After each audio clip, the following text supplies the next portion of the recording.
ధ్యానం చేద్దాం. యెషయా గ్రంథం 8వ అధ్యాయము. ఈ వచనాన్ని అందరం కలిసి చదువుదాం. యెషయా గ్రంథం 8వ అధ్యాయం 10-11 వచనాలు అందరం కలిసి చదువుదాం. ఆలోచన చేర్చుకొనిన అది వ్యర్థమగును, మాట పలికిన అది నిలువదు. దేవుడు మాతోనున్నాడు, ఈ జనుల మార్గమున నడవకూడదని యెహోవా బహుబలముగా నాతో చెప్పి ఉన్నాడు. నన్ను గద్దించి ఈ మాట సెలవిచ్చెను. నేను కూడా చదువుతున్నాను. ఆలోచన చేసుకొనెనను అది వ్యర్థమగును, మాట పలికినను అది నిలువదు.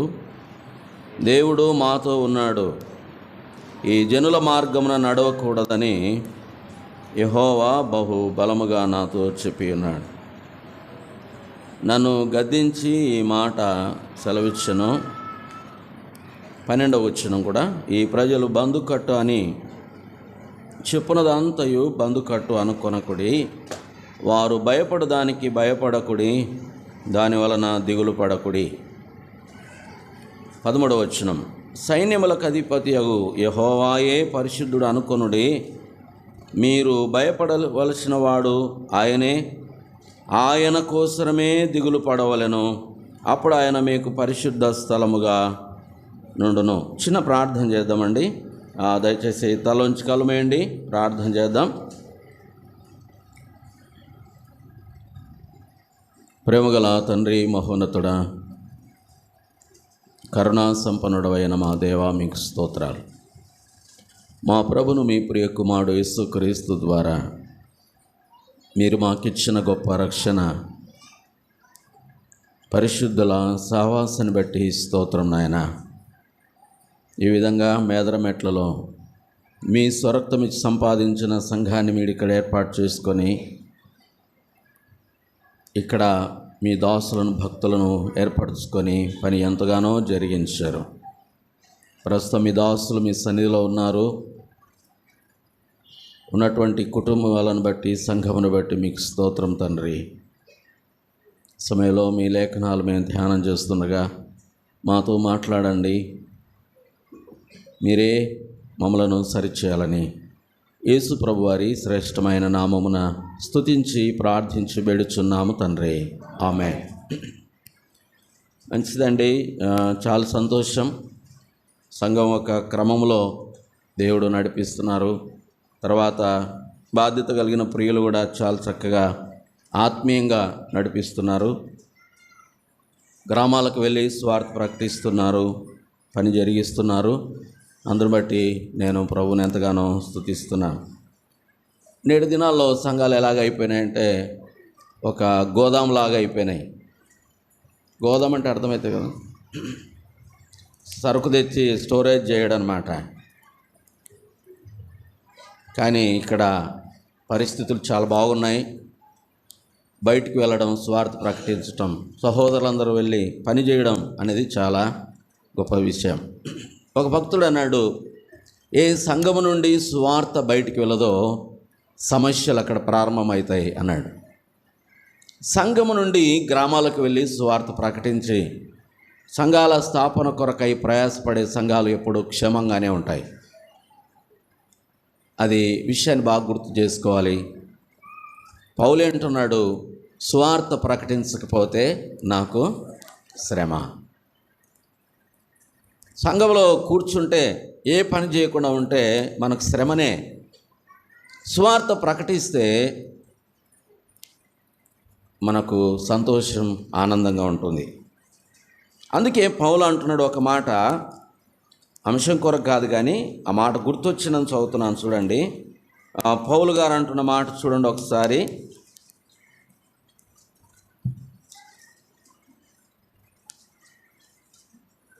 నాలుగవ అధ్యాయం, ఫిలిప్పీలకు రాసిన పత్రిక 4వ అధ్యాయంలో 1వ వచనంలో పౌలు గారు అంటున్నాడు చూడండి. ఆ సందర్భంగా,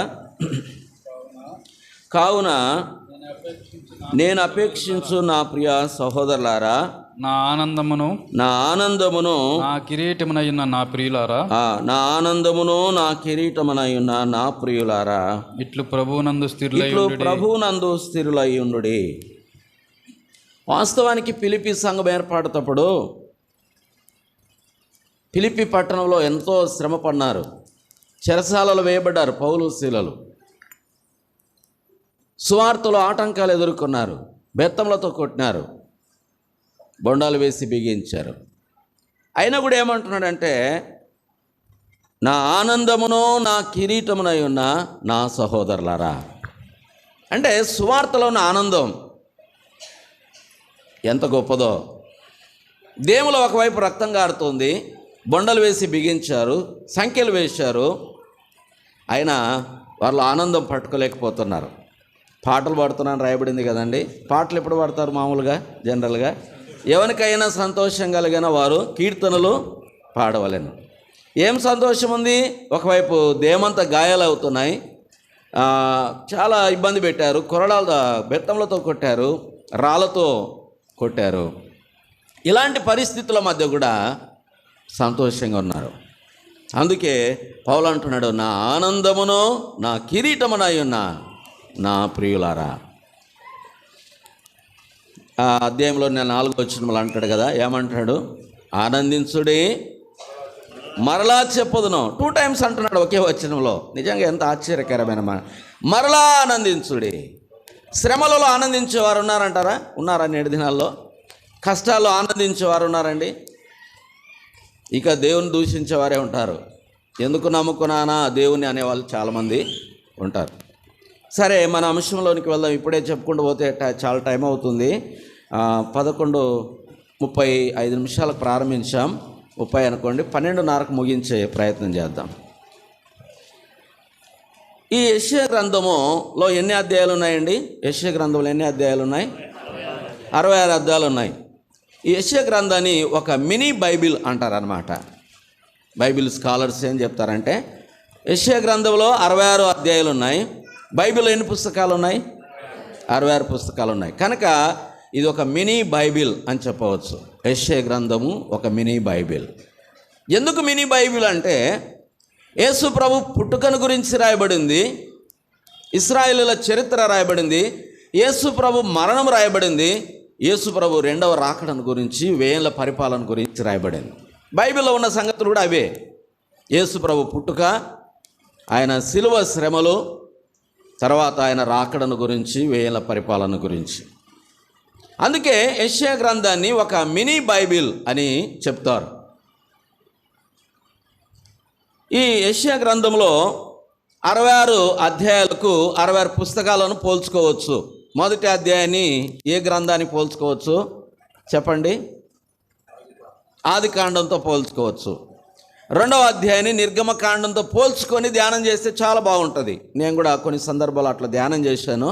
మొదటి అధ్యాయాన్ని ఆదికాండంతో పోల్చుకొని అక్కడున్న సంగతులు, ఇక్కడున్న విషయాలు ఆలోచన చేసి ధ్యానం చేశాం ప్రభు కృపను బట్టి. అయితే ఇప్పుడు ప్రవక్త అంటున్నాడు, యెషయా ప్రవక్త అంటున్నాడు, ఆ వచనం మనము చదువుదాం. చూడండి, 11వ వచనంలో, ఈ జనుల మార్గమున నడవకూడదని యెహోవా బహుబలముగా నాతో చెప్పి ఉన్నాడు. ఒక బుక్ బైబిల్ ఉండి అక్కడ కొంచెం ఇట్లా పెట్టుకుంటాను సపోర్ట్గా. బైబిల్ ఇవ్వండి, పర్లేదు. ఓకే. ఈ జనుల మార్గమున నడవకూడదని యెహోవా బహుబలముగా చెప్పి ఉన్నాడు. దేవుడు ఏం చెప్తున్నాడు చెప్పండి? ఈ జనుల మార్గమున నడవకూడదని చెప్తున్నాడని రాయబడింది. మామూలుగా చెప్పాడు, ఎట్లా చెప్పాడని రాయబడింది? బహుబలముగా చెప్పి ఉన్నాడు. రెండవది, నన్ను గద్దించి చెప్పాడు. గద్దింపు అనేది చాలామందికి ఇష్టం ఉండదు. ఇష్టమేనండి. మా సంఘంలో అయితే నేను గద్దిస్తా. ఇప్పటికి కూడా 10 గంటలకు ఆరాధన రాకపోతే తలుపు వేస్తా. అప్పుడు పాతకాలంలో భక్తులు వేశారుగా, నేను మాత్రం వేస్తాను. 10 మంది వచ్చినా సరే సమయానికి ఖచ్చితంగా రావాలని కోరుకుంటాను. మీరు కూడా చాలా ఆసక్తితో ఉన్నారు, అదే నాకు సంతోషం. సంఘంలో గద్దించేవారు ఉండాలి, ఇప్పుడు యెషయాను ఎవరు గద్దిస్తున్నారు? దేవుడే గద్దిస్తున్నాడు. ఈ జనుల మార్గమునను నడవకూడదు అంటున్నాడు. అది కూడా చాలా స్మూత్గా చెప్తలేడు, బహు బలముగా చెప్తున్నాడు. రెండవది, నన్ను గద్దించను అని మాట్లాడుతున్నాడు. గద్దింపు అనేది చాలా మటుకు అది మన జీవితాలను సరిచేయడానికి ఉపయోగపడుతుంది. మనల్ని ప్రేమించేవారు ఏం చేస్తారు చూడండి. బైబిల్ గ్రంథంలో ఒక మాట రాయబడింది. సామెతల గ్రంథం 3వ అధ్యాయం చూడండి ఒకసారి. సామెతల గ్రంథం 3వ అధ్యాయం 12వ వచనం చూడండి ఒకసారి.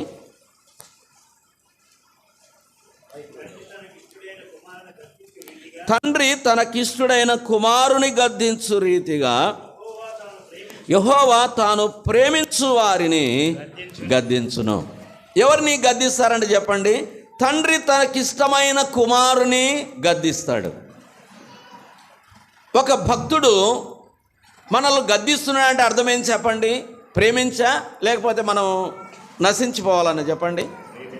మనల్ని ప్రేమించి ఒక భక్తుడు మనల్ని గద్దిస్తున్నాడంటే, ఒక వ్యక్తి మనల్ని గద్దిస్తున్నాడంటే, ఒక వ్యక్తి ఆత్మీయంగా ఉండి మనల్ని గద్దిస్తున్నాడంటే మనం ఏం చేయాలి చెప్పండి? సరి చేసుకోవాలనా లేకపోతే సంఘాలు మారాలనా?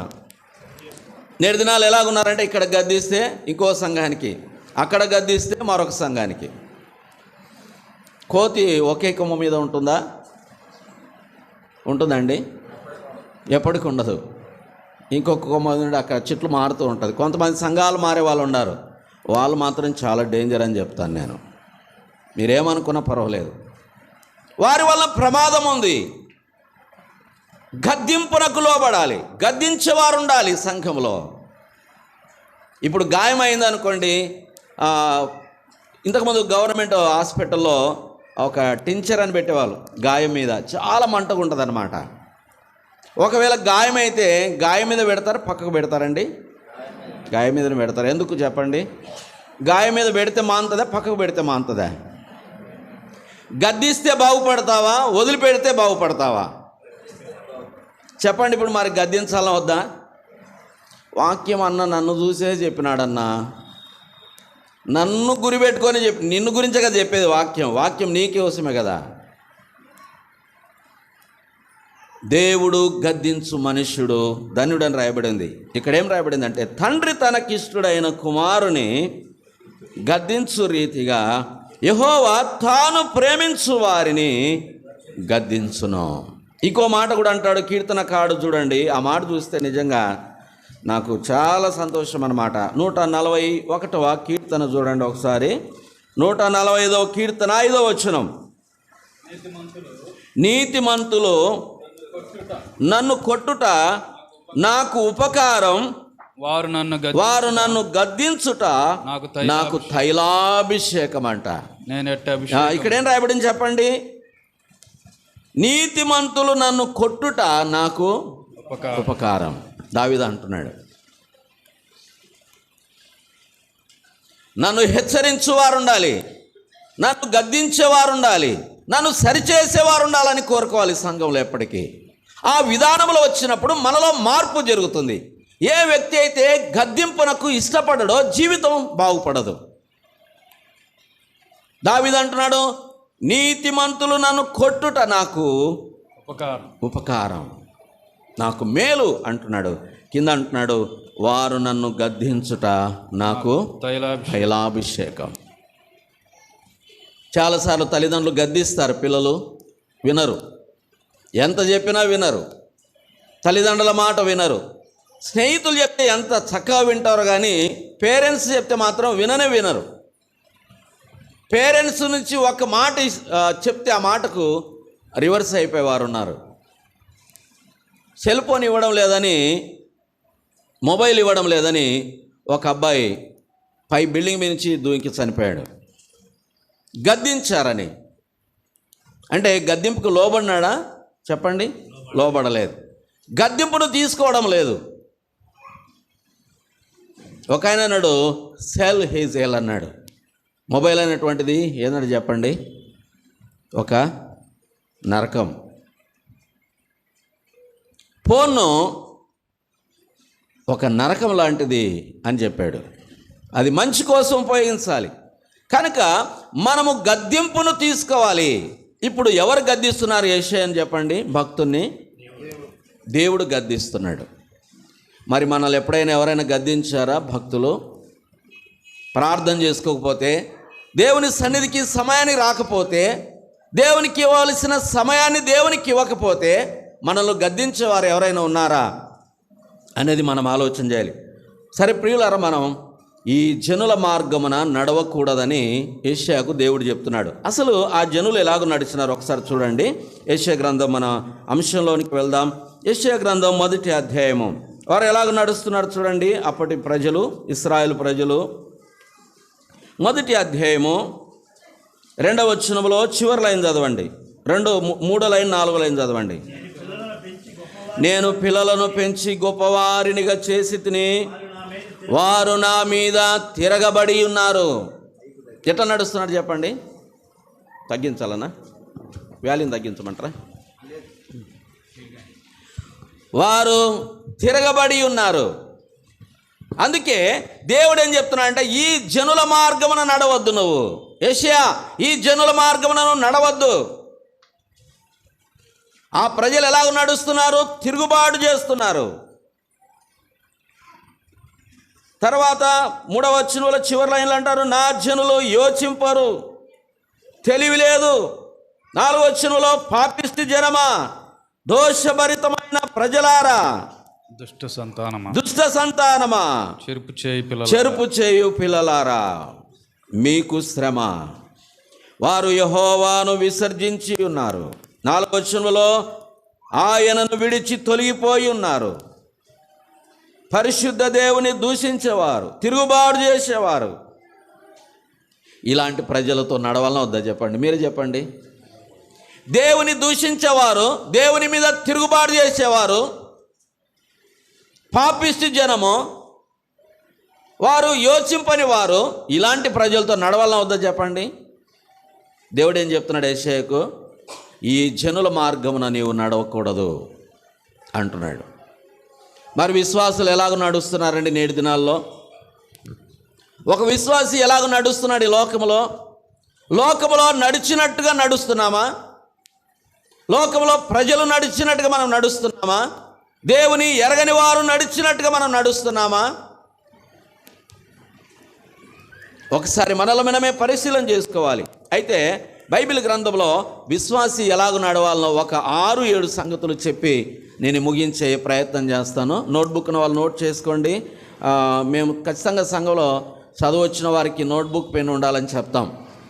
మీరు ఉంటే ఒకవేళ నోట్ చేసుకొని పర్లేదు. విశ్వాసి ఎలాగ నడవాలో ఒక 7 సంగతులు చెప్పి ముగించే ప్రయత్నం చేద్దాం. చూడండి, పేతురు రాసిన మొదటి పత్రిక 2వ అధ్యాయం 21వ వచనం చదువుతారు ఎవరైనా? పేతురు రాసిన మొదటి పత్రిక 2వ అధ్యాయం 21వ వచనం. క్రీస్తు కూడా మీ కొరకు బాధపడి మీరు తన అడుగుజాడలందు నడుచుకొనున్నట్లు మీకు మాదిరి ఉంచిపోయాను. విశ్వాసి ఎలాగ నడవాలి? ఒక విశ్వాసి ఎలాగ నడవాలి అంటే, దేవుణ్ణి నమ్మినటువంటి పిల్లలు ఎలాగ నడవాలి అనేది ఇక్కడ రాయబడి ఉంది. యెషయాకేమో దేవుడు చెప్తున్నాడు, ఈ జనుల మార్గమున నడవకూడదు. ఇశ్రాయేలు ప్రజలే కాని వారు ఈ జనులు నడిచినట్టు నడవద్దు అని చెప్తున్నాడు. అయితే విశ్వాసి ఎలాగ నడవాలంటే, ఒకటి అక్కడ రాయబడిన మాట, ఆయన అడుగు జాడలలో నడవాలి. విశ్వాసి ఎలాగ నడవాలి చెప్పండి? మీరు చెప్తుంటే మీరు వింటున్నట్టు నాకు అర్థమవుతుంది. విశ్వాసి ఎలాగ నడవాలి చెప్పండి? ఆయన అడుగు జాడలలో నడవాలి. ఏమిటి ఆయన అడుగు జాడలు? ఎక్కడున్నాయి? యెరూషలేముకి వెళ్దామా? లేకపోతే కపెర్నహూముకి వెళ్దామా? ఆయన అడుగు జాడలు ఎక్కడున్నాయి? బైబిల్ గ్రంథంలో అదే వచనం కింది లైన్లో చదవండి. ఆయన అడుగు జాడలు ఏం రాయబడింది? 23వ వచనం. ఆయన 22వ వచనం. ఆయన పాపము చేయలేదు, ఆయన నోటను ఏ కపటము కనబడలేదు. ఏంటి ఆయన అడుగు జాడలు చెప్పండి? ఆయన పాపము చేయలేదు. ఆయన అడుగు జాడలలో నడవడం అంటే ఒక విశ్వాసి పాపము లేని వారిగా ఉండడం, కపటము లేని వారిగా ఉండడం. దూషింపలేదు, బెదిరించలేదు, దేవునికి అప్పగించుకున్నాడు. ఇది ఆయన అడుగు జాడలు. క్రీస్తు మీ కొరకు బాధపడి, శ్రమ పెట్టబడి, మీరు తన అడుగు జాడల యందు నడుచుకొనున్నట్లు మాదిరి ఉంచిపోయాను. ప్రియమైన సోదరి సోదరులారా, ఒక విశ్వాసి ఎలాగ నడుచుకోవాలి? మొదటిగా ఎవరిని చూసి నడుచుకోవాలి చెప్పండి? ఆయన అడుగు జాడలలో నడుచుకోవాలి. యేసు ప్రభు వారి అడుగు జాడలలో నడుచుకోవాలి. ఆయన అడుగు జాడలో అంటే అర్థమైంది, పాపము చేయలేదు, శ్రమ పెట్టబడి దూషింపలేదు, బెదిరించలేదు, పాపము చేయలేదు, అవే ఆయన అడుగు జాడలు. బెదిరించలేదు, అదే ఆయన అడుగు జాడలు. ఎవరైతే దేవుని నమ్మని వారితో ఏదైనా మనకు ఒక తగాదు వచ్చింది అనుకోండి, మనకు అక్కడ ఎలాగ నడుస్తామో అర్థమైపోతుంది. మనం ఎలాగ నడుస్తున్నామో మనకు అర్థమైపోతుంది. ఒక విశ్వాసి ఎలాగ నడవాలి చెప్పండి? ఎలాగ నడవాలి చెప్పండి? ఆయన అడుగు జాడలలో నడవాలి. ఆయన అడుగు జాడలలో నడవాలి. చాలా విషయాలు ఉన్నాయి. ప్రభు యొక్క అడుగు జాడలని ఒక అంశం పెట్టుకుని చాలా విషయాలు ఉన్నాయి. ఆయన ఏ సమయానికి లేచి ప్రార్థన చేసేవాడు చూడండి. మార్క్స్ వార్తలో మనకు తెలుసు ఆ మాట. మొదటి అధ్యాయంలో 35వ వచనంలో రాయబడింది కదా. ఆయన అడుగు జాడలు చూడండి ఒకసారి. 35వ వచనంలో ఆయన పెందల కడనే లేచి ఇంకను చాలా చీకటి ఉండగానే బయలుదేరి అరణ్య ప్రదేశమునకు వెళ్ళి అక్కడ ప్రార్థన చేయుచుండెను. ఒక విశ్వాసి ఆయన అడుగు జాడలో నడవాలంటే ఆయన చేసిన ప్రార్థన, ఆయన జీవించిన జీవిత విధానం, నడవడం అంటే ప్రవర్తన. నడక అంటే ఏదో కిలోమీటర్లు యాత్ర చేయాలని కాదు అని అర్థం. నడక అంటే ప్రవర్తనను సూచిస్తోంది. అయితే యేసు ప్రభు నడిచిన అడుగు జాడలలో నడవాలి. ఆయన పెందలక్కడనే లేచి ప్రార్థనలో గడిపేవాడు.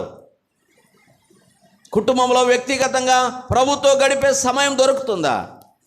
ఒక ఆయన అంటున్నాడు, ఈ బిజీ లైఫ్లో నేను దేవునితో సమయం గడపలేకపోతున్నానన్నా అంటున్నా రాత్రి మాట్లాడుతూ ఫోన్లో. నిజమే ప్రియులారా, ఈ బిజీ షెడ్యూల్ను బట్టి దేవునితో సమయం గడపడానికి సమయం లేకుండా పోతుంది. ప్రభు కంటే ఎవరు బిజీ పర్సన్ కాదు. ఆయనతో పాటు ఎంతమంది వస్తారు చెప్పండి? ఎంతమంది వస్తారు? ఒకరా ఇద్దరు ఆయనతో పాటు ఉండేవాళ్ళు?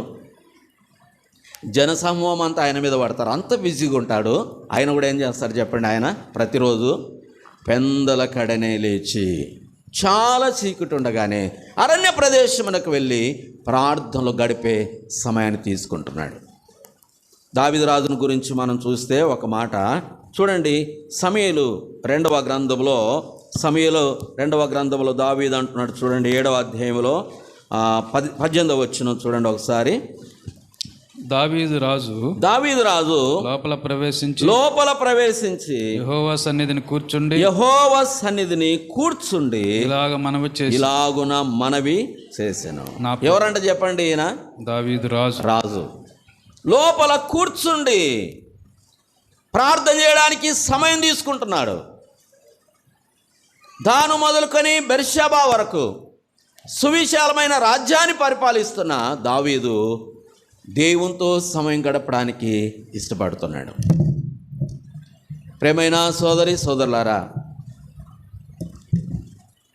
ఈ ఉదయకాల సమయంలో మనం పరిశీలన చేసుకోవాలి. దేవునితో సమయం గడుపుతున్నావా? ప్రభుతో గడపడానికి నీకు సమయం ఉందా? ప్రార్థనలు గడపడానికి నీకు సమయం ఉందా? ఆయన పెందల కడనే లేచి చాలా చీకటి ఉండగానే అరణ్య ప్రదేశమునకు వెళ్ళి ప్రార్థన చేస్తున్నాడు. ఆ సమయం మనకు లేదు. అంత సమయాన్ని మనం గడపలేకపోతున్నాం. యెషయా అంకుల్ గురించి నేను ఎప్పుడూ చెప్పేది ఒకటే, ఆయన ఒక మంచి ప్రార్థన పరుడు. ఎప్పుడైనా వస్తే అనుకోకుండా వచ్చిన ప్రార్థనలు గడిపెడుతుంటాడు. మీకు తెలుసు, నాకంటే మీకు ఎక్కువ తెలుసు. ప్రార్థన ఎన్నడూ వ్యర్థం కాదు. ప్రభువా ప్రార్థన నేర్పయ్యా, ప్రార్థించకుండా నే ఉండలేనయా, నీ పాదాలు తడపకుండా నా పయనం సాగదయా, నీ పాదాలు తడపకుండా నా పయనం సాగదయా. ప్రార్థన వలనే పయనము, ప్రార్థనే ప్రాకారము, ప్రార్థనే ప్రాధాన్యము, ప్రార్థన లేనిదే పరాజయం. ప్రభువా ప్రార్థన నేర్పయ్యా, ప్రార్థించకుండా నే ఉండలేనయా, నీ పాదాలు తడపకుండా నా పయనం సాగదయా. ప్రార్థనకు సమయం తీసుకుందాం, ప్రభుతో గడపడానికి సమయం తీసుకుందాం, ఆయన అడుగు జాడలలో నడుద్దాం. ప్రభు ఏం పని చేశాడు భూలోకంలో, పరలోకంలో అది మనం చేయలేం, కానీ భూలోకంలో ప్రభు ఎలాగూ జీవించాడో ఆయన మాదిరిని మనం తీసుకుందాం. మాదిరి ఉంచిపోయాను, దేవుడే మనకు మాదిరి ఉంచిపోయాడు, అలాగూ నడుచుకుందాం. ఇక రెండవ సంగతి చూడండి, కీర్తనల మొదటి గ్రంథం 1వ అధ్యాయం 1వ కీర్తన 1వ కీర్తన 1వ వచనం. దుష్టుల ఆలోచన చొప్పున నడవక, పాపుల మార్గమున నిలవక, అపహాసకులు కూర్చుండు చోటను కూర్చుండక. ఫస్ట్ మొదటి లైన్లో ఏం రాయబడింది? దుష్టుల ఆలోచన చొప్పున నడవక. ఈ కీర్తనలో ఇద్దరిని గురించి ఎక్కువగా ప్రస్తావించబడింది. ఎవరెవరు వారు? ఒకటి దుష్టులు, రెండవది నీతిమంతులు. 5వ వచనంలో ఉందా చూడండి ఒకసారి. 5వ వచనంలో, 6వ వచనంలో 5 కూడా. కాబట్టి న్యాయ విమర్శలో దుష్టులను నీతిమంతుల సభలో పాపులు నిలువరు, నీతిమంతుల మార్గము యెహోవాకు తెలియను. రెండవ విషయం ఏంటంటే నీతిమంతుల మార్గంలో నడవాలి. ఏమిటి నీతిమంతుల మార్గం? రెండవ వచనమో ఉంది, మనకు జవాబు అక్కడే ఉంటుంది. కీర్తన మనం ఎక్కడైనా ఏదైనా చదివితే అక్కడ జవాబు ఉంటుంది, కానీ కొంచెం వెతకాలి మనం. రెండవ వచనం చూడండి. యెహోవా ధర్మశాస్త్రమునందు ఆనందించుచు దివారాత్రము దానిని ధ్యానించువాడు ధన్యుడు. ఆకువాడక అతడు నీటి కాలంలో ఎవరన నాటబడినదై ఆకువాడక తన కాలమందు ఫలమిచ్చు చెట్టు వలె నుండును, అతడు చేయునదంతయు సఫలమగును. నీతిమంతుల మార్గంలో నడవడం అంటే అర్థమైంది ఏమిటి చెప్పండి? జవాబు దొరికిందా? దేవుని వాక్యమును ధ్యానిస్తూ ఉండాలి. ఒకటి, ప్రభు యొక్క అడుగు జాడలలో నడవాలి. రెండవది ఎలాగూ నడవాలి చెప్పండి? నీతిమంతుల మార్గంలో నడవాలి. ఎలాగూ నడిచాడు నీతిమంతుడు చెప్పండి? యెహోవా ధర్మశాస్త్రమునందు ఆనందించుచు దివారాత్రం, డే అండ్ నైట్ దేవుని వాక్యానికి దగ్గరగా ఉండాలి. దేవుని వాక్యానికి ఎంత దగ్గరగా ఉంటే మనము సఫలపరచబడతాం. అతడు చేయునదంతయు సఫలమగును. దేవుని వాక్యానికి మనం దగ్గర అవుదాం. ఇంతవరకు చెప్పుకున్నాం. ప్రార్థనకు సమయం ఇవ్వాలి, దేవుని వాక్యానికి కూడా సమయం ఇవ్వాలి. ఎంత సమయం ఇచ్చినాడు ఇక్కడ కీర్తనకారుడు? ఎంత సమయం చెప్పండి? దివారాత్రములో. యాకోబు ఎంత సమయం ఇచ్చాడు ప్రార్థనకు చెప్పండి? 32వ అధ్యాయంలో ఆదికాండంలో రాత్రంతా. యేసుప్రభు కూడా రాత్రంతా ప్రార్థన చేశాను, రాత్రంతా ప్రార్థనలు గడిపానని సువార్తలు మనం చూస్తాం. దేవునితో గడపడానికి నీకు సమయం ఉందా? ప్రార్థనలు గడపడానికి నీవు సమయాన్ని తీసుకుంటున్నావా? దేవుని వాక్యాన్ని ధ్యానం చేయడానికి సమయాన్ని కలిగి ఉన్నావా? దేవుని వాక్యము ద్వారానే మనం ఫలిస్తాం. ఎట్లుంటారంటే వాళ్ళు వాక్యం ధ్యానం చేసే వాళ్ళు ఎలా ఉంటారంటే చెప్పండి? నీటి కాలువల యోరన నాటబడినవాడు. వాక్యము ధ్యానిస్తూ చదువుతూ, కొంతమంది జ్యోతిష్యములలాగా అయిపోయినారు బైబిల్ చదివేటోళ్ళు. ఇట్లా కళ్ళు మూసుకొని ప్రభువా ఈరోజు ఏం వాక్యం వస్తున్నాయని తెలిసి ఇట్లా చూస్తుంటారనమాట. జ్యోతిష్యములు చదివినట్టు అయిపోయింది. ఒక ఆయన ఇట్లే అనుకున్నాడంట, ప్రభువా నేను ఈరోజు కళ్ళు తెరిచి చూస్తే ఏ వాక్యం వస్తే అదే చేయాలనుకున్నాడంట. మొత్తానికి బైబిల్ కొద్దిసేపు ప్రార్థన చేసుకుని వాక్యం చూశాడు. ఇక కళ్ళు తెరిచి చూస్తే నువ్వు ఉరి వేసుకోనమని వచ్చిందంట. ఏమొచ్చింది చెప్పండి? ఉరి వేసుకుంటాడా? నో ఇది కూడా వాక్యం బాగలేదు నాకు అనుకొని మళ్ళీ బైబిల్ మోసాడు. మళ్ళీ తెరిచి చూశాడు. నువ్వు చేయవలసింది ఏదో త్వరగా చేయమని వచ్చిందంట. ఇట్లా చదివితే ఇట్లాంటి ప్రమాదాలే ఉంటాయి. వాక్యాన్ని వరుసగా ఒక సీరియల్గా, న్యూస్ పేపర్ లాగా కాదు, సంవత్సరానికి అయిపోవాలని కాదు. మన టార్గెట్ అదే కదా, సంవత్సరానికి బైబిల్ అయిపోవాలి. ఎట్లా చదువుతాం మనం? ధ్యానం చేసుకుంటున్నా స్లోగా చదవాలి, నెమ్మదిగా చదవాలి. ఇప్పుడు ఒక వచనాన్ని చదువుదాం. ఎలా చదువుతాం చూడండి. మొదటి కీర్తనే చదువుదాం, అందరు కలిసి చదువుదాం. దుష్టుల ఆలోచన చొప్పున నడువక పాపుల మార్గమున నిలవక అపహాసకులు కూర్చుండు చోటను కూర్చుండక. ఇట్లా చదవాలి వాక్యాన్ని. మీకు అర్థమవుతుందా? ధ్యానం అంటే అదనమాట. అంత స్లోగా చదువుతూ దాంట్లో ఉన్న విషయాలు, లోతైన అనుభవాలు మనం నేర్చుకోవాలి. మనమేమో న్యూస్ పేపర్ లాగా చదివినట్టు స్పీడ్గా చదివి వెళ్ళిపోతారు. హెడ్లైన్స్ చదివినట్టు కొన్నిసార్లు స్పీడ్గా చదివి వెళ్ళిపోతారు. ఒకటి చెప్పండి, ఎలాగ నడవాలి? గుర్తుందా? మర్చిపోయినారా? ఆయన అడుగు జాడలలో నడవాలి. రెండవది, నీతిమంతుల మార్గమున నడవాలి. నీతిమంతుల మార్గంలో నడవాలి. ఇక్కడ రెండు ఉన్నాయి కీర్తనలో. పొట్టు ఉంది, తర్వాత గట్టిది ఉంది. దుస్తులు ఎలాగుంటారని రాయబడింది? గాలికి చెదరగొట్టు పొట్టు వలె ఉంటారు. నీతిమంతులు ఎలాగుంటారు చెప్పండి?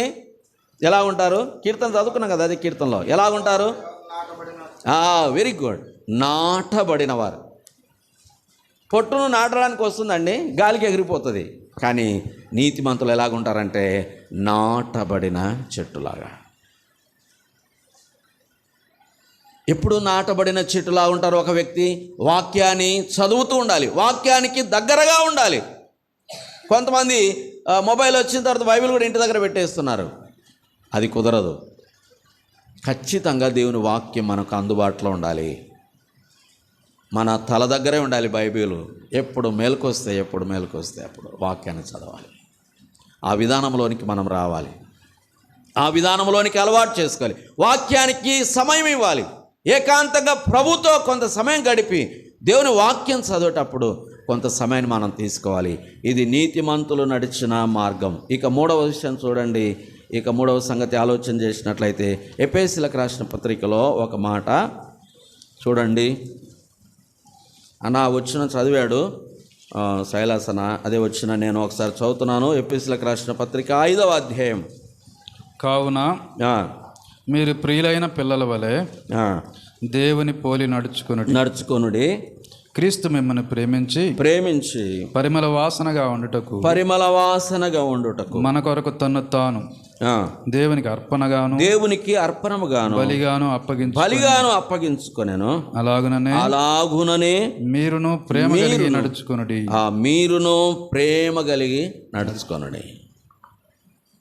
మూడవది ఎలాగ నడుచుకోవాలి విశ్వాసం చెప్పండి? ప్రేమ కలిగి నడుచుకోవాలి. ఏమిటి ప్రేమ కలిగి నడవడం అంటే? వచ్చిన వాళ్ళు అదే ఉంటుంది, జవాబు అక్కడే ఉంటుంది. చెప్పే నేను ఎలాగ నడిచాడు ప్రభు ప్రేమ కలిగి నడుచుకోవడం అంటే చెప్పండి. ఏం చేసినాడు అక్కడ వచ్చినంలో? క్రీస్తు మిమ్మును ప్రేమించి పరిమళ వాసనగా ఉండుటకు మన కొరకు అప్పగించుకొని అర్పించబడ్డాడు. దేహాన్ని అర్పించుకున్నాడు, ప్రాణాన్ని అప్పగించుకున్నాడు. అదనమాట ప్రేమ కలిగి నడుచుకోవడం అంటే. ఇతరుల కొరకు మనం ప్రాణం పెట్టబద్దులమై ఉన్నాం. మన సహోదరుల కొరకై మనం ప్రాణం పెట్టబద్దులమై ఉన్నాం. ఇతరుల విషయంలో ఏదైనా త్యాగం చేయడానికి సిద్ధంగా ఉండాలి. ప్రేమ కలిగి నడుచుకోవడం అంటే అది. ఒక వ్యక్తిలో ఎప్పుడు ప్రేమ పోతుంది చెప్పండి? ఒక వ్యక్తిలో నుండి ప్రేమ అనేది ఎప్పుడు తగ్గిపోతుంది చెప్పండి? మత్తయి సువార్త దానికి జవాబు ఉంది. ఆయన మీరు ఒకసారి చదవండి, ఆ మాట చదివితే బాగుంటుంది. 24వ అధ్యాయం చూడండి, మత్తయి సువార్తలో 15వ వచనం అనుకుంటున్నా. మత్తయి సువార్త 24వ అధ్యాయం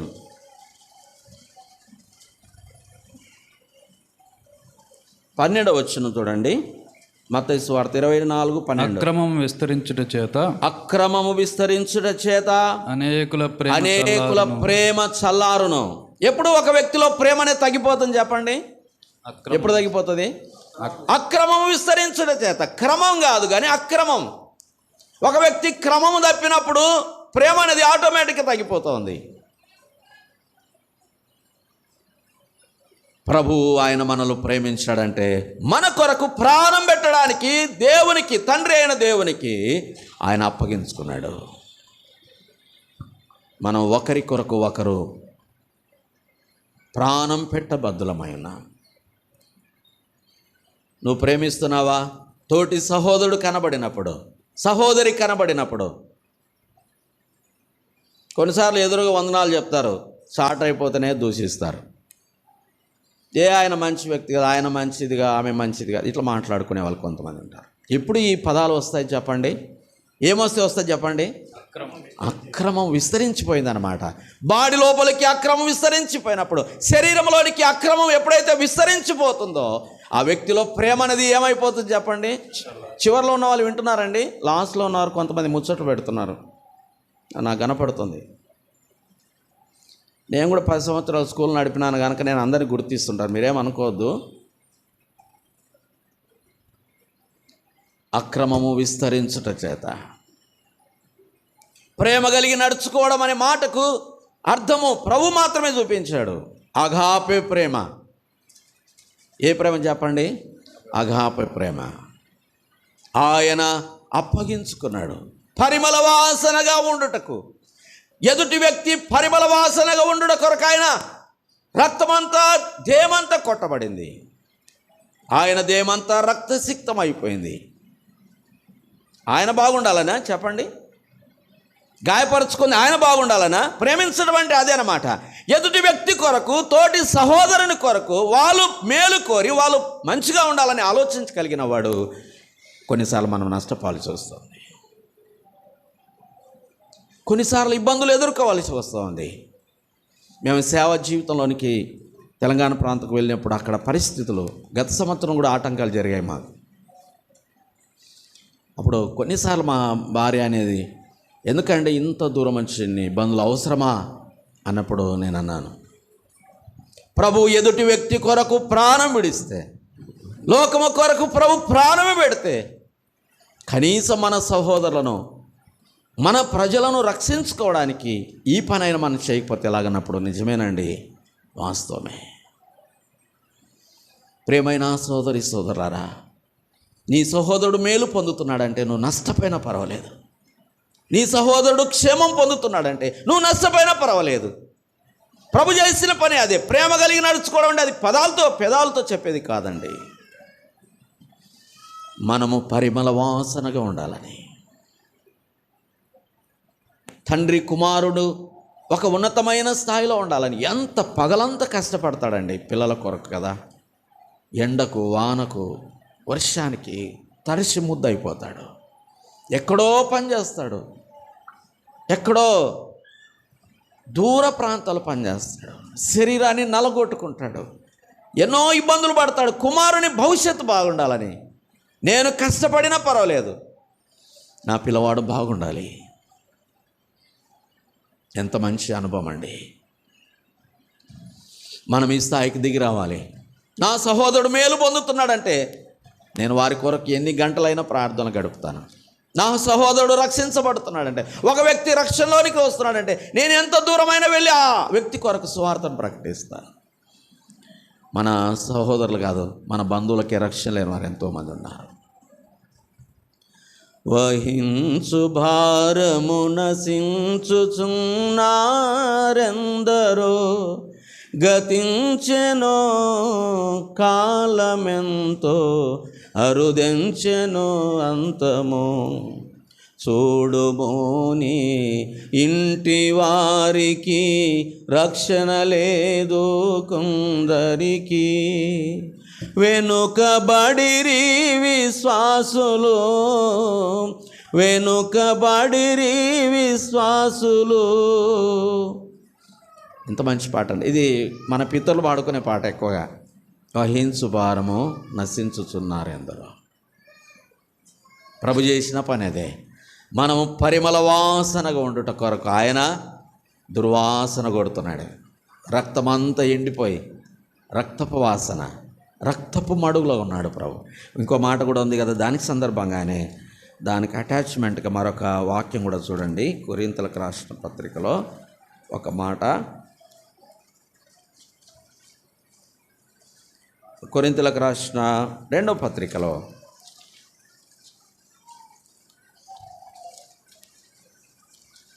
కొరింథీయులకు రాసిన 2వ పత్రిక 8వ అధ్యాయం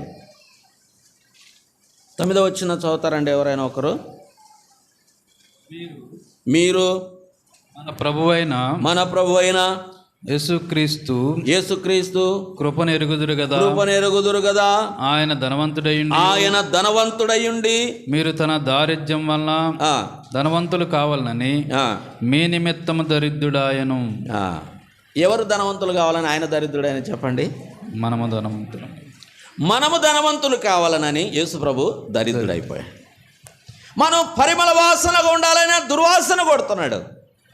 మనము ధనవంతులం కావాలని ఆయన దరిద్రుడిగా భూలోకానికి సశరీరుడుగా ఏమి లేని వాడుగా రిక్తుడుగా ఈ లోకానికి వచ్చాడు. ఎంత గొప్ప సంగతి అండి. దీని ఏమంటారంటే అగాపే ప్రేమ. మూడవ విషయం ఏంటంటే ప్రేమ కలిగి నడుచుకోవడం అంటే ఇది. దీన్ని ఆచరణలోనికి తీసుకుందాం. వినడం కాదు, వినేవారు చాలామంది ఉంటారు సంఘంలో, ఆచరించేవారు మాత్రమే చాలా తక్కువగా ఉంటారు.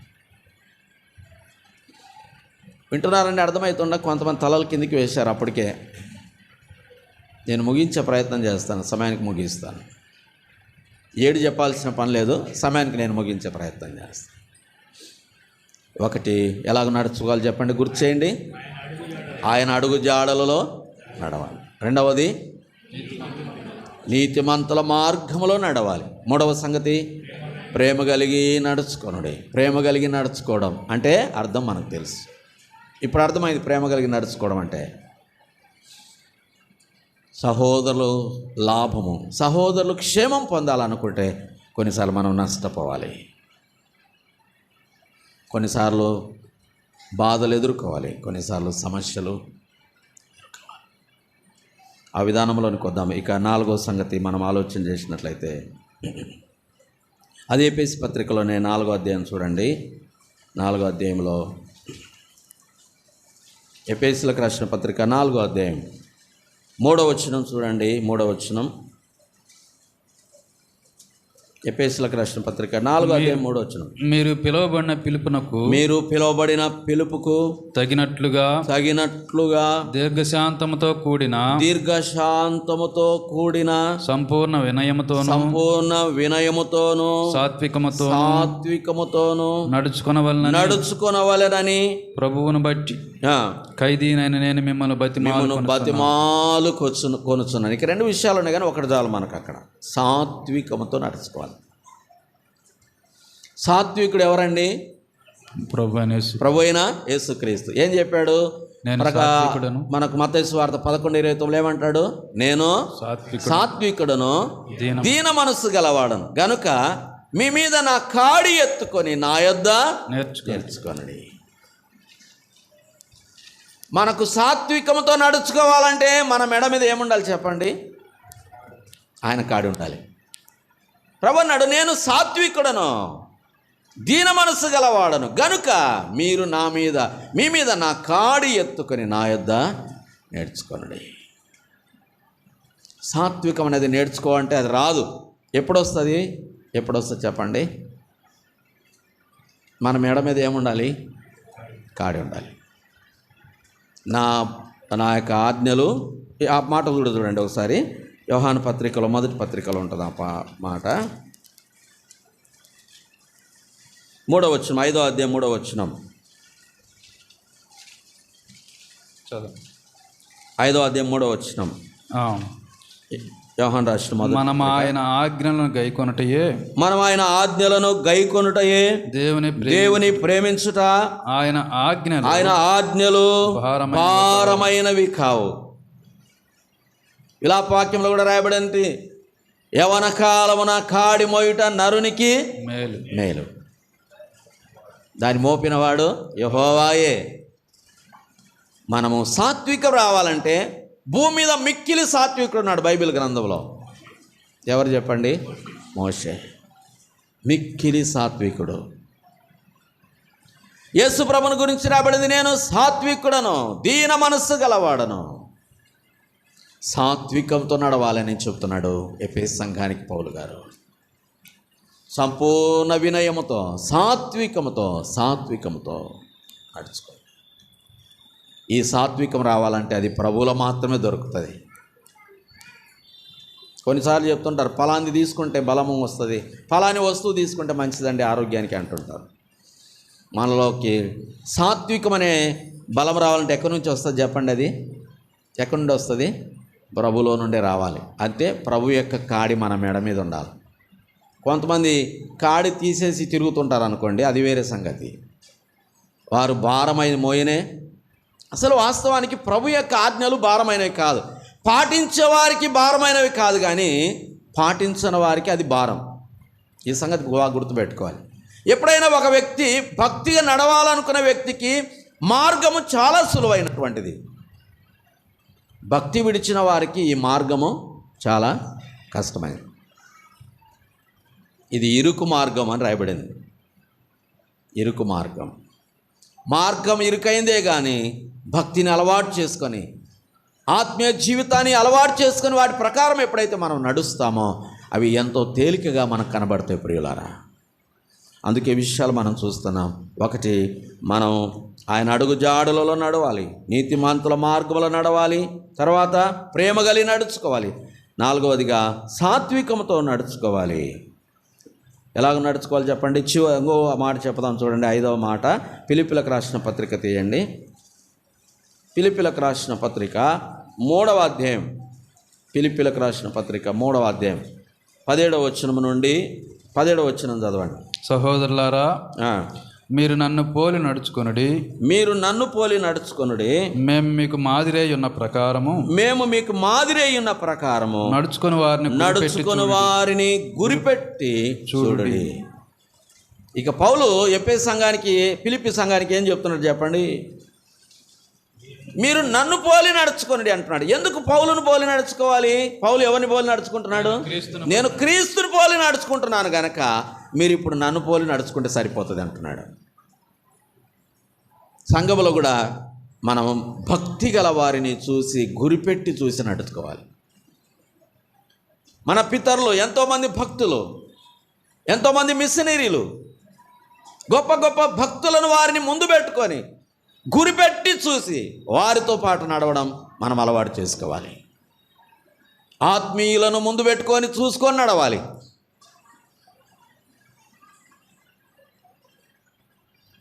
ఇక్కడ సంఘంలో అలాంటి వారు ఉండడం మనకు గొప్ప సంగతి. ఆత్మీయులను చూసి నడుచుకోండి, భక్తి గల వారిని చూసి గురిపెట్టి చూసి నడవండి. పౌలును గురిపెట్టి చూడండి అని ఫిలిప్పీ సంఘానికి చెప్తూ ఉన్నాడు. వెనకబడే వారిని కాదు, ఆత్మీయంగా దిగజారిపోయే వారిని కాదు మనం గురిపెట్టాల్సింది, ఆత్మీయంగా ముందడుగులో ఉన్న వారిని చూసి గురిపెట్టి నడవాలి. కొన్నిసార్లు స్టూడెంట్స్ ఆమె కంటే నేనే బెటర్ అనుకుంటారు. స్టూడెంట్స్ ఆమె ఆమెకి 50% కూడా లేదు, నేను 60% అనుకొని గొప్పగా చెప్పుకుంటుంటారు. అసలు వాస్తవానికి వారు గురిపెట్టాల్సింది ఎవరి మీద? ఫస్ట్ క్లాస్లో ఉన్న వారిని చూసి గురిపెట్టి నడిస్తే బాగుండేది. కనీసం సెకండ్ క్లాస్లో అయినా ఉంటారు. ఇక వీళ్ళే 50% వాళ్ళని గురి పెట్టుకుంటే వీళ్ళు ఎక్కడ ఉండాల్సి వస్తుంది? లాస్ట్కు ఎక్కడ ఉండాల్సి వస్తుంది చెప్పండి? 0లో ఉండాల్సి వస్తుంది. భక్తులను గురిపెట్టి చూడుడి. ఆత్మీయులు నడిచినట్టుగా, భక్తులను నడిచినట్టుగా నడవండి. అప్పుడు మనం చక్కగా నడిచిన వారమవుతాం. మనం ఎలాగ నడుస్తున్నాం? ఓసారి మాకు 15-20 కిలోమీటర్లు ఫారెస్ట్ ఉంటుంది నర్సాపూర్కి రావాలంటే. శైలాసన్ చూశాడు, 15 కిలోమీటర్ దాదాపు అడవి ఉంటుంది. ఓసారి ఒక యాత్రికుడు మీదకి వెళ్తున్నాడు అనమాట, బస్సులో అందరూ వెళ్తున్నారు. వెళ్తుంటే అడవిలోకి వచ్చే లోపల ఇక బస్సు డ్రైవర్ అన్నాడు, నాతో కాదు, నేను నడపలేను అని చెప్పేశాడు. నాకు జ్వరం వచ్చేసింది, నేను బస్సు నడపలేను అంటున్నాడు. ఇక ఏం చేయాలి, చాలాసేపు చూశారు, చీకటి పడుతుంది అప్పటికే, కొద్దిసేపటి అడవి పందులు కూడా వచ్చేస్తాయి. ఇక ఏం చేయాలో అర్థం కావడం లేదు. ఆ బస్సులో ఉన్న ఒక వ్యక్తి అన్నాడు, నేను నడుపుతాను సార్ అని చెప్పినాడు. నడుపుతావా అంటే, నేను నడుపుతాను సార్ అంటే, సరే నడుపు అన్నాడు. ఇక చీకటి పడుతుంది కనుక అంతా కిందికి దిగి ఆ టైర్లు చెక్ చేసుకున్నాడు, క్లచ్, తర్వాత ఇవన్నీ గేర్లు ఇవన్నీ చెక్ చేసుకున్నాడు, డీజిల్ ఉందో లేదా అని చెక్ చేసుకున్నాడు. ఇక బస్సు నడపడం ప్రారంభించాడు. వీళ్ళు చీకటి పడింది కనుక అందరూ విండోస్ వేసుకొని ఇక బస్సులో హాయిగా ఈయన వెనక్కి ముందు నడుపుతుంటే బాగా నిద్రపోయినారు. బస్సులో అందరూ నిద్రపోయినారు. ఇక తెల్లవారు అయ్యేసరికి బస్సు ఆగిపోయింది. ఇలా అనుకున్నారు, మొత్తానికి గమ్యానికి చేరుకుంటాంలే అనుకున్నారు. చేరినాం అనుకుని మెల్లగా ఒకరిద్దరు విండోస్ ఓపెన్ చేసి చూశారు. చూస్తే బస్సు ఎక్కడుందంటే అక్కడే ఉంది. బస్సు ఎక్కడుంది చెప్పండి, అక్కడే ఉంది. ఏమ్రా రాత్రి అంతా నడిపినావు కదా బస్సు అంటే, నడిపినాం సార్, కాలు చూడు బాగా లావైపోయినాయి, క్లచ్ దొక్కి బ్రేక్ దొక్కి చేతులు కూడా వాపు వచ్చేసినాయి, స్టీరింగ్ అటు తిప్పి ఇటు తిప్పి చివరికి డీజిల్ కూడా అయిపోయింది సార్ బస్సులో అని చెప్పినాడు. అసలు నువ్వు ఏ డ్రైవర్ ఎవరా అంటే, నేను డ్రైవర్నే కానీ సార్, నేను ఈ బస్సు డ్రైవర్ని కాదు, రోడ్ రోలర్ డ్రైవర్ను అని చెప్పినాను. రోడ్ రోలర్ ఎట్లా నడుస్తుంది చెప్పండి, మోరేడు ముందుకు బారేడు వెనకకు, ముందుకు నడిచేది తక్కువ, వెనక్కి పోయేది. కొంతమంది విశ్వాసులు ఇట్లే ఉంటారనమాట, మోరేడు ముందుకు బారేడు వెనక్కి అన్నట్టుగా. డీజిల్ అయితే అయిపోయింది, టైర్లు కూడా అరిగిపోయినాయి, చివరికి బస్సే ఆగిపోయింది. కానీ ముందుకు మాత్రం ఎక్కడున్నావు గొంగలి అంటే, ఎక్కడున్నావు అని చెప్పారంట. నువ్వు ఎక్కడేసినావో అక్కడే ఉన్నా. కొంతమంది విశ్వాసులు ఎట్లా నడుస్తున్నారంటే, ఎక్కడేసినావో అక్కడనే. ఇంకా కాలాలు మారిన, సంవత్సరాలు మారిన, పాత ప్రార్థనలే, మార్పు లేదు, ప్రార్థనలు మార్పు. మీరు రికార్డ్ చేసి పెట్టుకోండి మీ ప్రార్థనలు. ఎప్పుడైనా రోజు చేసి ప్రార్థన రికార్డ్ చేసి ఒక వారం తర్వాత మళ్ళీ ఆన్ చేసుకొని వినండి. ఏమైనా కొత్తదనం ఉంటుందా, ఏమైనా భారం ఉంటుందా చెప్పండి. రికార్డ్ చేస్తే వారం రోజుల ప్రార్థనలు అదే వినపడతాయి, వేరేదే మార్పు లేదు. ఎక్కడున్నావు అంటే అక్కడే ఉన్నామన్నట్టుగా. ఎట్లా నడుస్తున్నాం, రోడ్ రోలర్ లాగానా? కనుక ఎన్ని విషయాలు చెప్పుకున్నాం చెప్పండి. మనం 5 సంగతులు తెలుసుకున్నాం. ఇక 6వ సంగతి చూద్దాం. చూడండి, పేతురు రాసిన మొదటి పత్రిక 4వ అధ్యాయం 2వ వచనం. మొదటి పత్రిక 4వ అధ్యాయం 2వ వచనం. క్రీస్తు శరీరమందు శ్రమపడిన కనుక మీరును అట్టి మనస్సును ఆయుధముగా ధరించుకొనుడి. శరీర విషయంలో శ్రమపడిన వాడు శరీరమందు జీవించు మిగిలిన కాలము ఇక మీదట మనుజ ఆశలను అనుసరించి నడుచుకొనక దేవుని ఇష్టానుసారముగానే నడుచుకొనున్నట్లు పాపముతో జోలి ఇక ఏమీ లేకుండాను ఉండును. ఇక 6వ సంగతి ఏంటంటే, దేవుని ఇష్టానుసారంగా నడవడం. దేవుని ఇష్టానుసారంగా ఏం చెప్పండి. మొదటి వచనములో రాయబడింది, క్రీస్తు శరీరమందు శ్రమపడెను గనుక మీరును అట్టి ఆయుధమును అట్టి మనస్సును ఆయుధముగా ధరించుకొనుడి. శ్రమ పడాలి, ప్రభు కొరకు శ్రమలను ధరించుకోవాలి, దేవుని ఇష్టానుసారంగా నడుచుకొనుడి. పత్రికలు చూస్తాం, అనేక శ్రమలు అనుభవించి మనము దేవుని రాజ్యములో ప్రవేశించాలి. శ్రమపడిన కొలది శ్రమలు సిరులను కురిపిస్తాయి. ఒక భక్తుడు అన్నాడు, శ్రమలు సిరులను కురిపిస్తాయి. బంగారు అగ్నిలో వేస్తే దానికి ఒక క్రొత్తదనం వస్తుంది. శ్రమ పడితే మన భక్తిలో ఒక అడుగు పైకి ఎక్కిపోతాం. ఒక ఆయన అన్నాడు, శ్రమలు మనకు ప్రమోషన్స్ తీసుకొస్తాయంట. శ్రమలు ఏం తీసుకొస్తాయి చెప్పండి? ప్రమోషన్స్ వద్దా? ఒక ముందు స్థాయికి వెళ్ళిపోతాం. శ్రమ పడడం ద్వారా మేలైపోయింది. కీర్తనకాడు అంటాడు, శ్రమ పడుట నాకు మేలాయను, ఎందుకంటే నేను నీ కట్టడలను నేర్చుకొంచున్నాను. శ్రమ కలుగుటే నాకు మేలు. శ్రమ పడాలి. అందుకే మోషేను గురించి రాయబడింది హెబ్రీ పత్రికలో. ఆయన శ్రమ పడిన విధానం గురించి రాయబడింది 11వ అధ్యాయంలో హెబ్రీలకు రాసిన పత్రికలో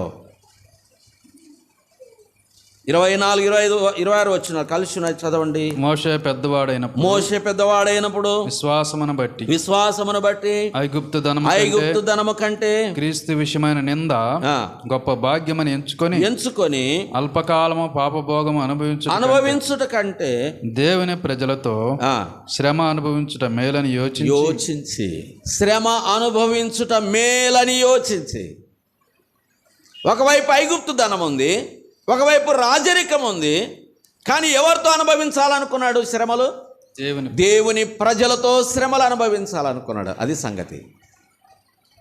ఐగుప్తు రాజరికం కొంతకాలమే ఉండవచ్చు, కానీ మోషేను గురించి ఈ యుగం ముగించే వరకు కూడా, ఇది అంతమయ్యే వరకు కూడా ఆయన గురించి ధ్యానం చేస్తుండాల్సిందే. మోషే ఒకవేళ ఉంటే అక్కడి వరకే పరిమితమయ్యేవాడు, ఐగుప్తుకు పరిమితమయ్యేవాడు. ఇప్పుడు దేవుని ప్రజలతో శ్రమలు అనుభవించాడు, ఒక గొప్ప నాయకుడిగా పేరు పొందాడు. కనుక శ్రమలు మనకు మేలే. ఏదైనా కష్టం వస్తే కృంగిపోవాల్సిన అవసరం లేదు. ఏదైనా ఇబ్బంది వస్తే, సమస్యలు వస్తే కృంగిపోవాల్సిన అవసరం లేదు. దేవుని కొరకై మనం జీవించాలి. చివరి మాట చెప్పి ముగిద్దాం. చూడండి, ఆదికాండం 5వ అధ్యాయం 22వ వచనంలో చివరి మాట చెప్పి ముగిద్దాం. 22వ వచనం, 23వ వచనం. హనోకు మెతూషెలను కనిన తర్వాత 300 ఏండ్లు దేవునితో నడుచుచు కుమారులను కుమార్తెలను కనెను. హనోకు దినములన్నీ 365 ఏండ్లు. హనోకు దేవునితో నడిచిన తర్వాత ఎట్లా నడిచినాడంటే, హనోకు చివరి వరకు ప్రభుతో నడిచాడు. ఎంతకాలం నడిచాడు చెప్పండి? 300 సంవత్సరాలు. బ్రతికేదంత 365 ఏండ్లు. లోకంలో ఎక్కువ నడిచాడా, దేవునితో ఎక్కువ నడిచినాడు చెప్పండి? దేవునితో. లోకంలో 65 సంవత్సరాలే, దేవునితో మాత్రం 300 సంవత్సరాలు. దేవునితో గడిపిన సమయం, దేవునితో గడిపిన సంవత్సరాలు అధికంగా ఉన్నాయి. లోకంలో గడిచిన సంవత్సరాలు తక్కువైపోయినాయి. మనమైతే రివర్స్. లోకంలో గడవడం ఎక్కువ, దేవునితో గడపడం తక్కువ. అందుకే కదా మనం బిజీ అయిపోతున్నాం, దేవునితో గడపలేకపోతున్నాం, దేవునితో సంబంధాన్ని కలిగి ఉండలేకపోతున్నాం. హనోకు 300 సంవత్సరాలు దేవునితో నడిచాడు. ఒక మంచి పదం ఉంది అక్కడ, చాలా చక్కగా ఆ పదం చదివాను. ఈరోజు ఒక అంశం కూడా తయారు చేసాను దాని మీద. ఏం వచ్చినామంటే 5వ అధ్యాయం చూడండి, 5వ అధ్యాయము 24వ వచనం. హనోకు దేవునితో నడిచిన తర్వాత దేవుడు అతన్ని తీసుకుపోయిన గనుక అతడు లేకపోయాను. నడిచాడు, తర్వాత కొనిపోబడ్డాడు. ఇంకోటి ఏంటంటే లేకపోయాను. నడిచాడు, తర్వాత ఆయన లేకపోయాను. నడిచాడు, కొనిపోబడ్డాడు. ఒక అంశం, నడిచాడు, కొనిపోబడ్డాడు, లేకపోయాను. హనోకు లేకపోవచ్చు కానీ ఆయన భక్తి నిలబడింది, అనేకులకు మాదిరి ఉండిపోయింది. కనుక ప్రేమైన సోదరులారా, ఈ ఉదయకాల సమయంలో మనం ఎలాగ నడుచుకుంటున్నామో మనల్ని మనం పరిశీలన చేసుకుందాం. హనోకు ఫ్యామిలీని కలిగి కుమార్తెలను కనిన తర్వాత కూడా దేవునితో నడిచాడు, ఫ్యామిలీతో నడవడం నేర్చుకున్నాడు. యెహోషువ 24:15 రాయబడింది, నేనును నా ఇంటి వారును యెహోవానే సేవించెదము. కుటుంబంతో కలిసి నడిచే అనుభవాన్ని హనోకు సంపాదించుకున్నాడు, ప్రభుతో నడవడం నేర్చుకున్నాడు. ఇంకా ఇక్కడ చేరవచ్చిన వారిలో ఇంకా యేసుప్రభుని ఎరగని వారు ఎవరైనా ఉంటే యేసుప్రభు నమ్మండి. యేసుప్రభు వారు 2024 సంవత్సరాల క్రితం ఆయన పరలోకమిడి భూలోకాన్ని దిగి వచ్చి మనందరి కొరకు కల్వరి శిలలో ఆయన ప్రాణాన్ని ఇచ్చాడు. చనిపోయి సమాధి చేయబడి 3వ రోజున మృత్యుంజయుడిగా తిరిగి లేచాడు. ఆ ప్రియ ప్రభు మరలా ఒక రోజు రాబోతున్నాడు. ఆయన వచ్చినప్పుడు నువ్వు సిద్ధంగా ఉండాలంటే నువ్వు దేవుని నమ్ముకొని ఉండాలి. నమ్మినటువంటి మనం ఒక విశ్వాసి ఎలాగో నడుచుకోవాలో ఈ 7 సంగతులు రాసి పెట్టుకున్నవారు ఆ విధంగా నడవడానికి మనం ప్రయత్నం చేద్దాం. దేవుడు మన కొరకై కొద్ది తలంపులను దేవుడు దీవించి ఆశీర్వదించును గాక.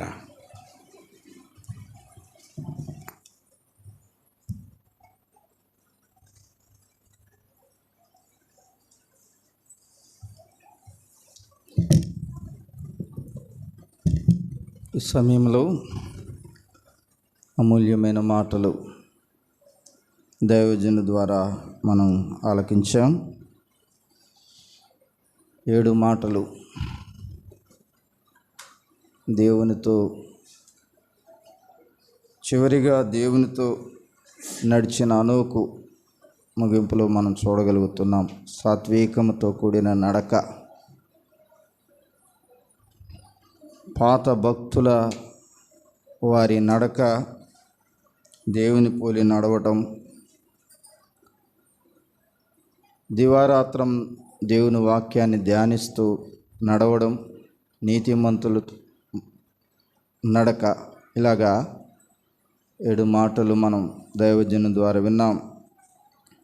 కనుక మన ఆధ్యాత్మిక జీవితం ఎలాగుందో ఒకసారి మనం నెమరేసుకోవాలి.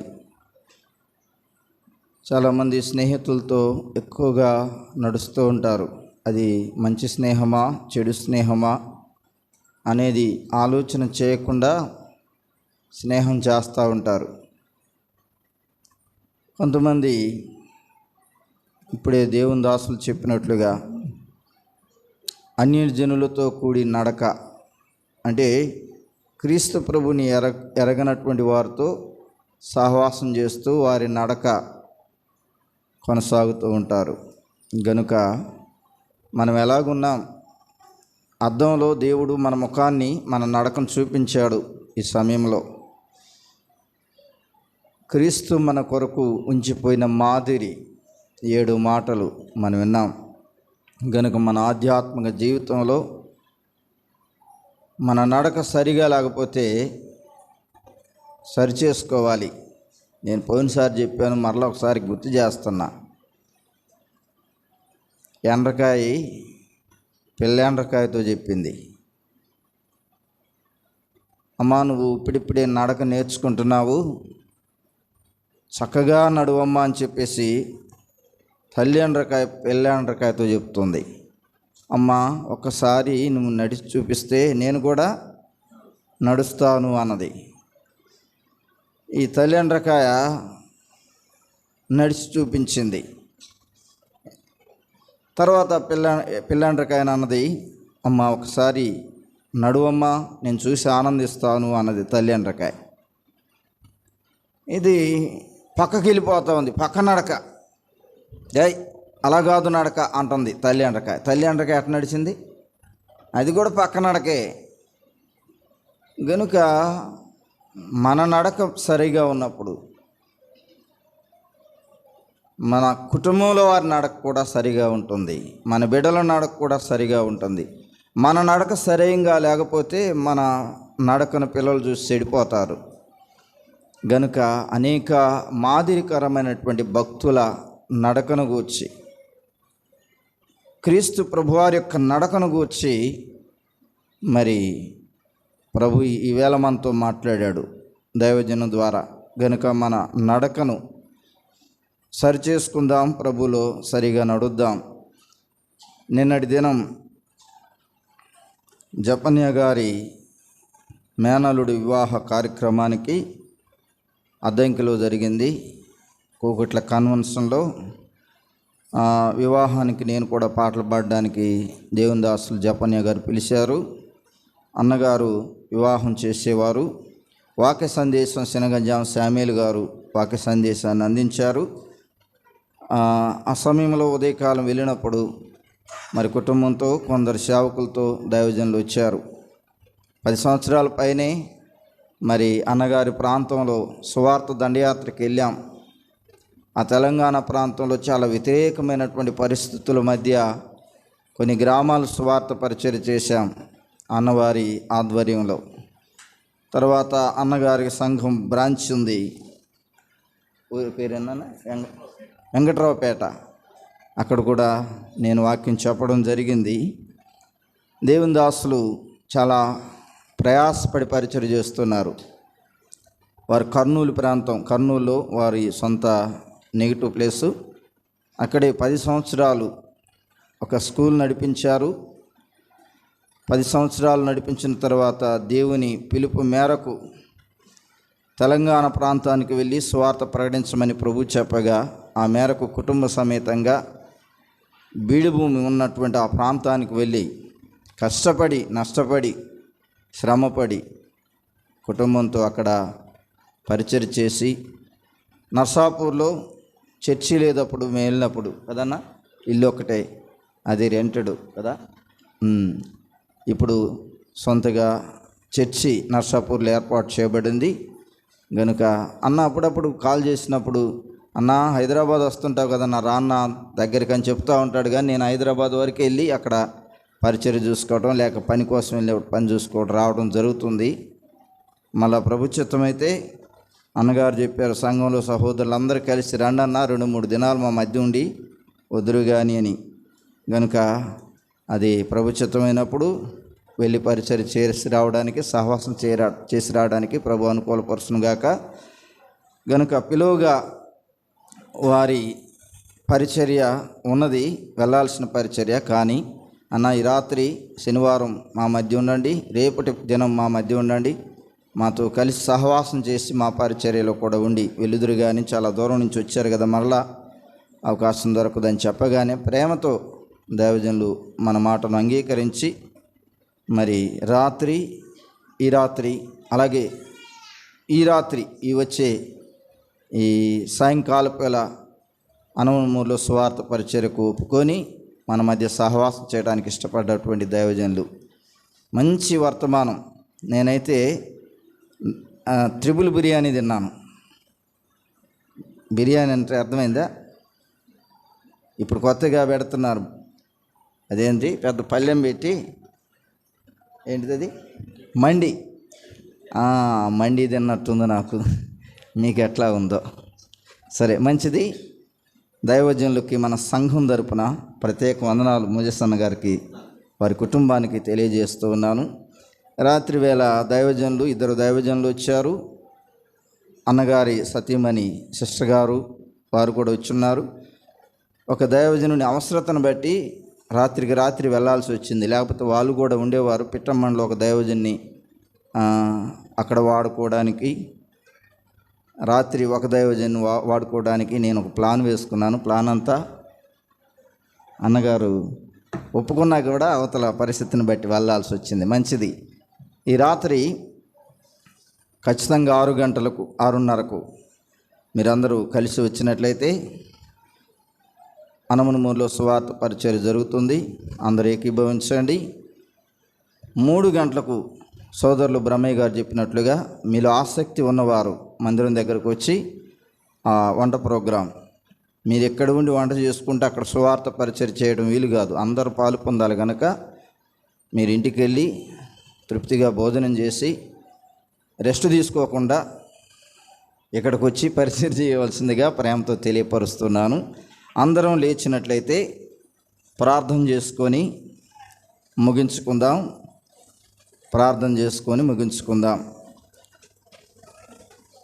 మనకింతవరకు సహాయపడిన్ తానపగించుకొని